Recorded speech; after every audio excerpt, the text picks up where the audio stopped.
He thought she would be just another entitled woman making a scene about his presence in first class, until she calmly placed her hand on his arm and whispered, "Someone's following you. I'm trying to create a distraction." Then she slipped him a note with 3 words that made his blood run cold. "They found you." And that's when he noticed the man in the gray suit watching them from 4 rows back. Morgan Wells settled into his first-class seat on Flight 2187 from Atlanta to Boston. His tailored suit still felt new against his skin. The promotion that allowed him these luxuries was only 6 months old. He checked his watch. 20 minutes until boarding completed.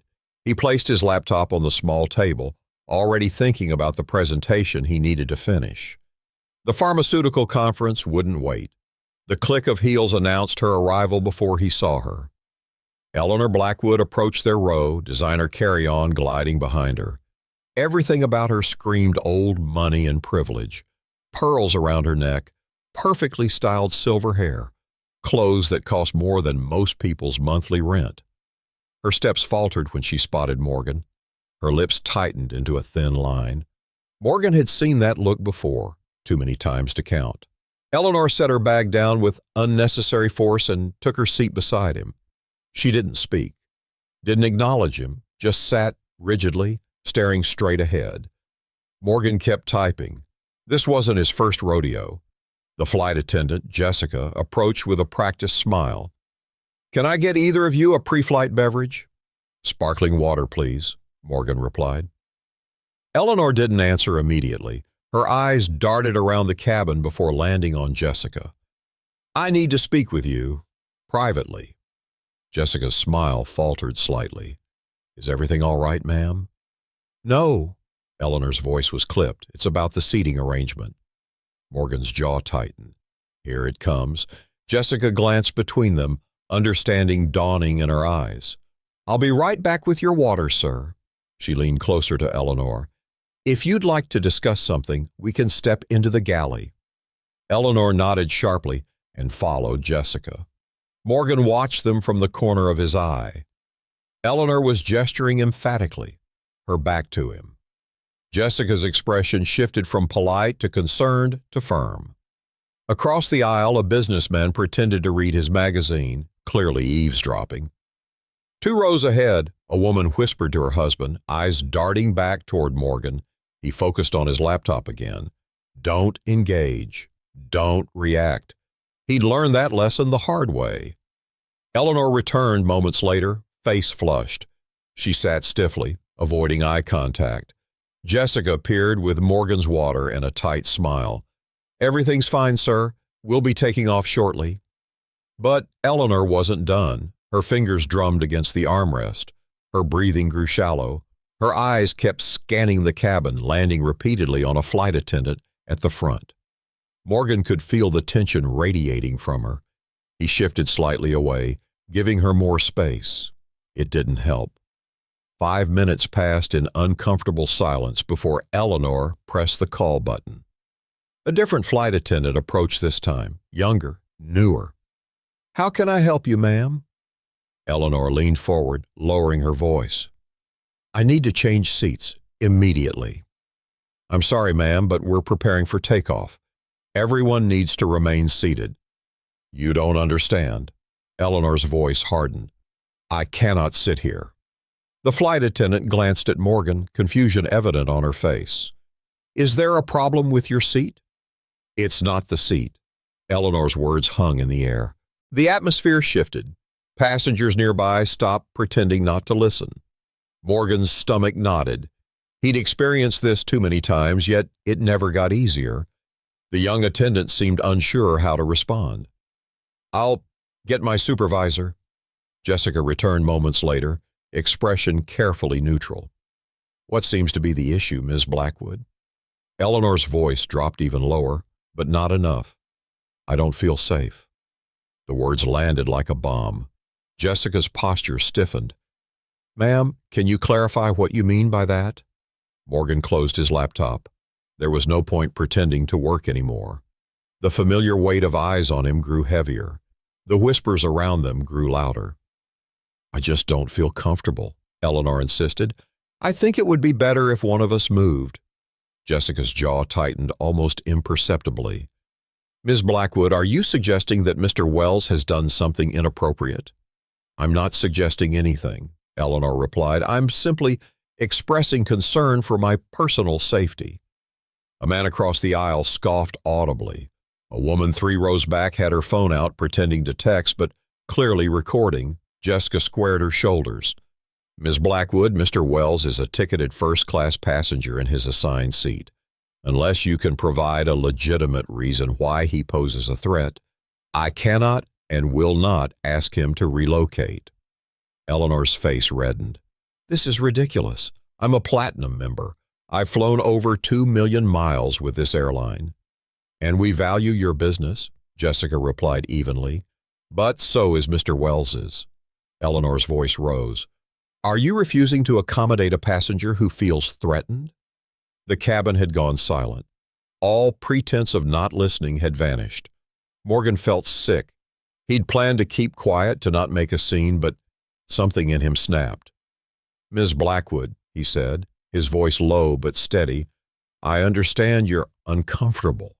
I'm happy to request a seat change myself, if that would help.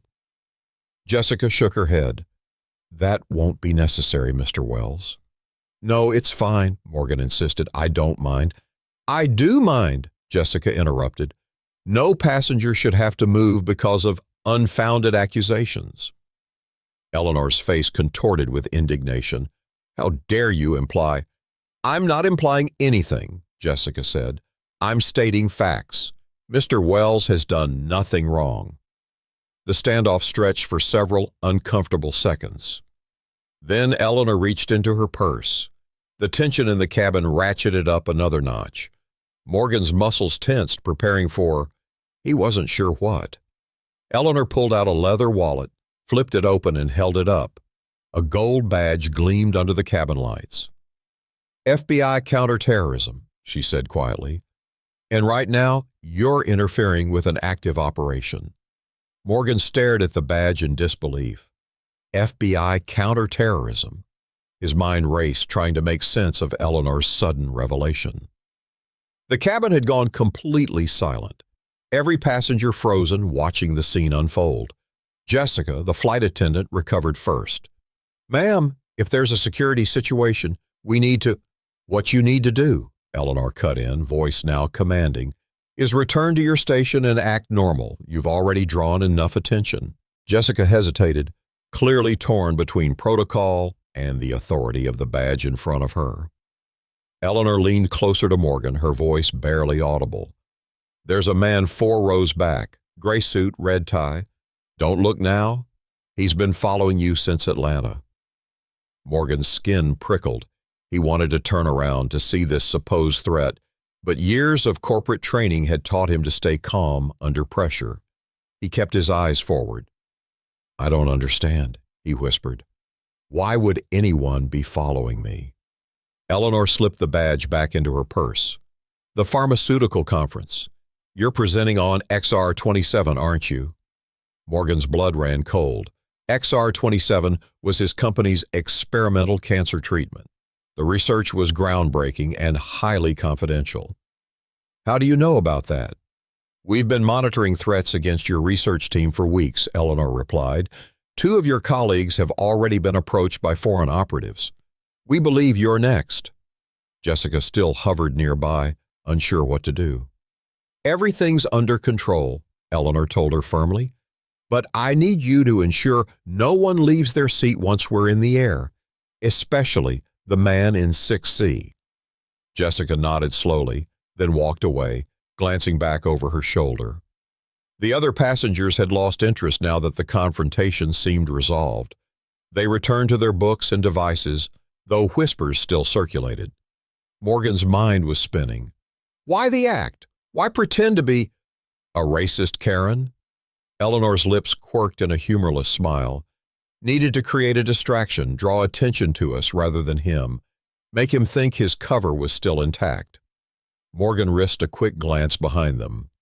The man in the gray suit was staring intently at his phone, but something about his posture seemed unnaturally stiff. What does he want? Morgan asked. Your research. or rather the access codes to your company's secure database. The thumb drive in your pocket would be a bonus. Morgan's hand instinctively moved to his jacket pocket, where a small drive contained his presentation slides. Eleanor noticed the movement. Is it encrypted? Of course. Good, but not good enough if he gets his hands on it. The plane began taxiing toward the runway. Morgan felt trapped, claustrophobic. What happens now? Now we wait. My team is on the ground in Boston. They'll be waiting when we land. But until then, we need to keep up appearances.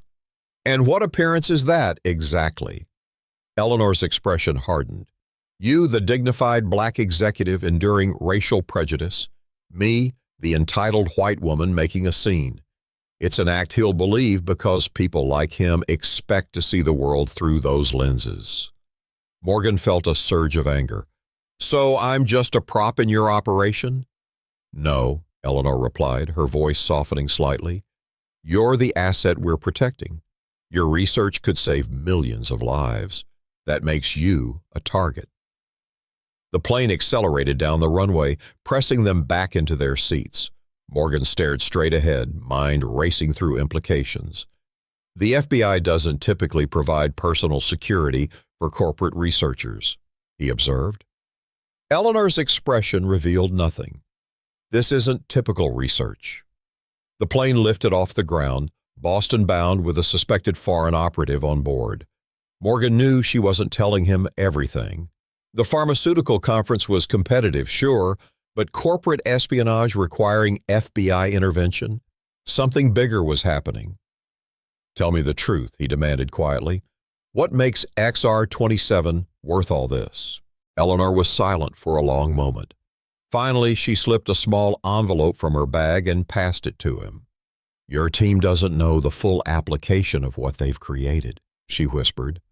Look at this when you have a moment alone. Morgan tucked the envelope into his pocket next to the thumb drive. The seatbelt sign dinged off.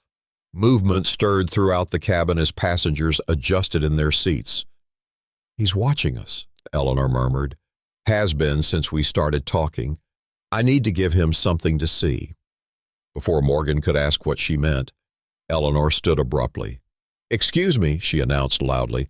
I need to use the restroom. She made a show of looking annoyed at having to squeeze past Morgan, then walked toward the front of the plane. As she passed 6C, she stumbled slightly, her hand bracing against the headrest of the gray-suited man. Morgan watched, understanding dawning. She'd just planted something, a bug, a tracker, on their suspect. The game was on. Whatever was in that envelope would explain why his cancer research had suddenly placed him at the center of an FBI counter-terrorism operation, and why a foreign operative was willing to risk international espionage to get it. The plane hit turbulence 20 minutes before landing. Morgan gripped his armrest, watching the seatbelt sign flash on. Eleanor had returned to her seat long ago, maintaining her cold facade. She hadn't spoken directly to him since passing the envelope.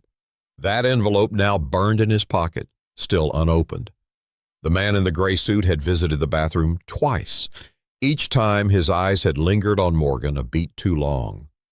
We land in 5 minutes, Eleanor murmured, pretending to check her watch. My team will create a distraction at the gate. When they do, follow the flight attendant named Marcus. He's with us. Morgan nodded almost imperceptibly. He'd noticed Marcus earlier, young, efficient, hyper-aware of everything happening in the cabin. And the envelope? Morgan asked quietly. Memorize it, then destroy it. The plane began its descent into Boston. Morgan's pulse quickened. He'd done nothing wrong, yet he felt like a fugitive.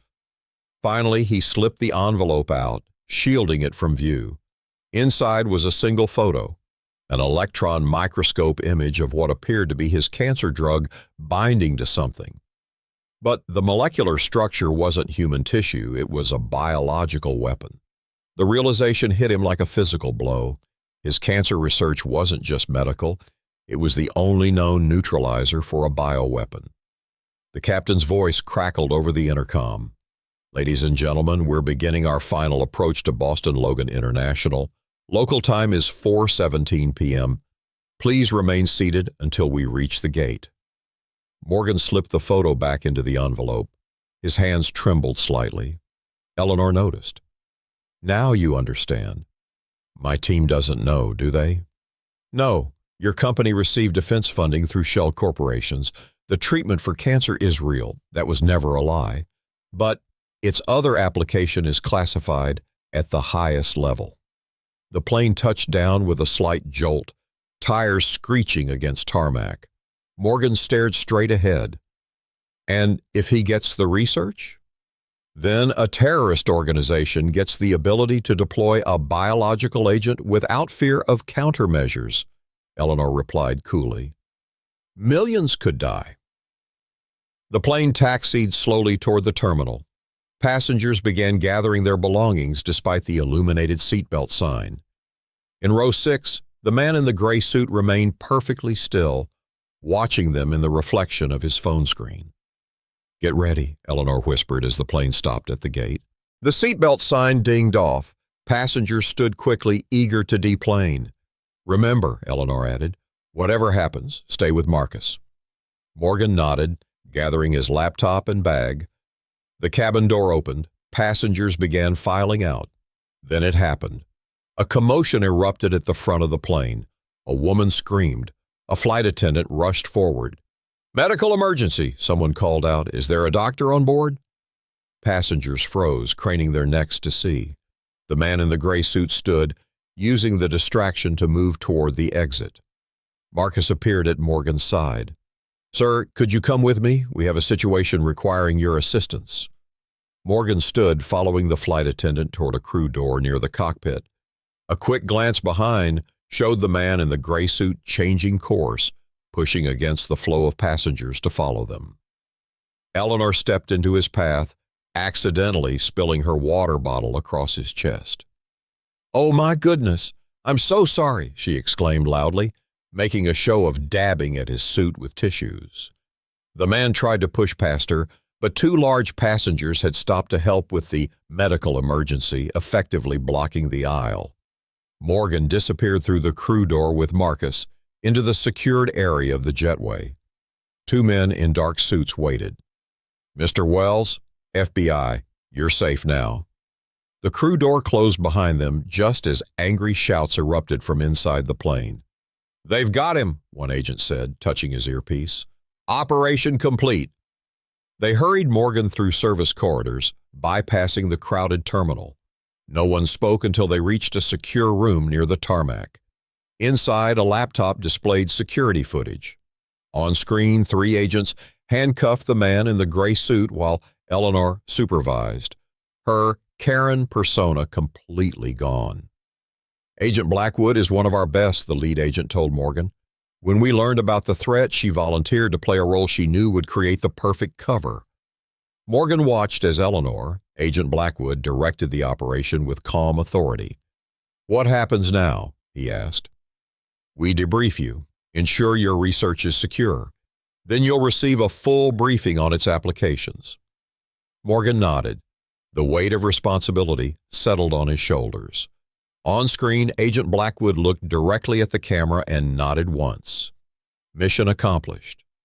Morgan finally allowed himself to breathe. His cancer research would still save lives, just in more ways than he had ever imagined. And somewhere in Boston, a terrorist plot had just been thwarted by a woman willing to play the villain to catch the real one.